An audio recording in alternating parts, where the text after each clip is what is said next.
ஏற்றுக்க மாட்டுறாங்க அப்படின்னு பார்த்தேன். ஆனால் இதுக்கு ஒரு ஒன்று புரிஞ்சுக்கோ, கர்மா சரிப்பா, நீ பண்ண பாவமோ நான் பண்ண பாவமோ, இன்றைக்கி நம்ம வேலைக்காரியாக கூட சேர்த்துக்க மாட்டாங்க, வேலைக்காரியாக கூட நம்மளை ராஜாவும் சேர்த்துக்க மாட்டாரு, சுரிச்சமாக சேர்த்துக்க மாட்டாங்க, நம்மளை ஒதுக்கப்பட்டிருக்கோம்.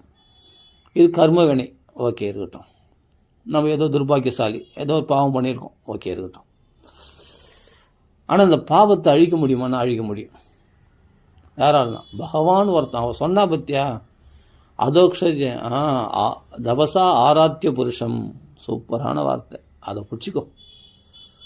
பகவானை போய் தபஸ் பண்ணி பகவானை போய் ஆராதனை பண்ணு. ஒரே அதான் சொல்ற, ஆராதைய அதோக்ஷஜ பாதபத்மம் எதிர்ச்சசை அத்தியாசனோ உத்தமோயதா. இதுதான் சொல்கிறான். அந்த பகவானுடைய திருவடி கமலங்களை கெட்டியாக பிடிச்சிக்கோ. பாதபத்மம், அந்த திருவடி கமலங்களை கெட்டியாக பிடிச்சிக்கோ. அவனை தவிர இனிமேல் நம்மளுக்கு வேற கதி கிடையாது. எல்லாம் கைவிட்டாச்சு. கணவன் ஏற்றுக்க மாட்டேன்ட்டான். நான் எங்கே போகிறது? மக்கள்லாம் ராஜா பக்கம், சுரிச்சி பக்கம் தான் மக்கள்லாம்.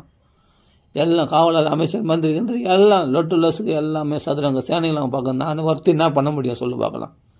5 வயசு பையனை வச்சு நான் என்னத்தை காப்பாற்றிடுவேன்? நான் என்ன பண்ண முடியும்? ஒரே ஒரு இதுதான், ஹரிபாத சேவை தான். அவனை பிடிச்சிக்கினா அவன் கைவிடவே மாட்டான். பகவானை பிடிச்சிக்கும். நீ அவனை நம்புற, இவனை நம்புற, அங்கே ஓடுறேன் இங்கே ஓடுறேன், இதெல்லாம் வேணாம், தூக்கி போடு எல்லாத்தையும். அவனுடைய பாத சேவையை பிடிச்சிக்கும் அப்படின்னு அம்மா சொல்லி அப்புறம் அம்மா, அதாவது இப்போல்லாம் சொல்கிறோம் இல்லையா, ஒரு மகாத்மாவை பிடிச்சிக்கோ. அதுவும் நம்ம ஒரு குருநாதர்னா அந்த குருநாதர் சக்தி உள்ள ஒரு குருநாதராக இருக்கணும். அந்த குரு தர்சனம் மாத்திரத்தினாலே உன்னுடைய எல்லா துன்பங்களும் நீங்கணும். எந்த குருநாதரை பார்த்தா உன் மனசு கொந்தளிப்பெல்லாம் அடங்கி போதும், மனசில் சாந்தி ஏற்படுதும், அவரை தர்சனம் மாத்திரத்தினாலே அவர் தான் உனக்கு உண்மையான குருன்னு தெரிஞ்சுக்கும். நல்லா புரிஞ்சுங்க, மனசில் எழுதி வச்சுக்கோங்க நான் சொல்கிறது. எந்த மகாத்மா தர்சனம் மாத்திரத்தினாலே நாம் என்னென்ன கவலைகள்லையோ போயிருப்பாங்க, குறைகளை சொல்கிறதுக்கு, கஷ்டங்களை சொல்கிறதுக்கு. ஆனால் அந்த மகாத்மா பார்த்த உடனே எந்த கஷ்டத்தையும் சொல்லணும்னு தோணேதான், அது கொந்தளிப்பெல்லாம் அடங்கிடும். அங்கே விகதஜ்வர அப்படின்னு சொல்கிறேன் இல்லையா, அந்த கொந்தளிப்பெல்லாம் அடங்கிடும்.